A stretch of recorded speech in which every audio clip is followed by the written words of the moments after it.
ہر چیز کا الٹرنیٹیو مل جائے گا، لیکن اللہ کی محبت کا الٹرنیٹیو نہیں مل سکتا۔ کبھی بھی اللہ کی محبت پہ کمپرومائز نہ کریں۔ آخرت میں ہم چیخیں گے کہ کاش ہم سب سے زیادہ محبت اللہ تعالیٰ سے کرتے۔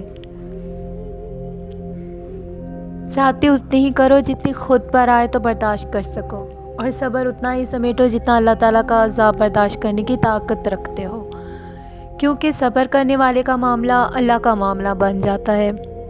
کبھی کبھار ایسا ہوتا ہے کہ اللہ تعالیٰ ہمیں پھولوں سے بھرا ٹوکرا عطا کرنا چاہتا ہے، اور ہم صرف ایک چھوٹے سے پھول کی ضد لگا کر بیٹھے ہوتے ہیں۔ اللہ پر بھروسہ کرنا سیکھو۔ میں اکثر سوچتی ہوں کتنا اچھا ہے کہ اللہ کو وضاحتیں نہیں چاہیے، وہ بن کہے سن لیتا ہے، وہ تو بس دل دیکھتا ہے۔ جتنا بھی بولو یہ نہیں کہتا کہ بس کرو، نہ بھی بولو تو بھی سن لیتا ہے۔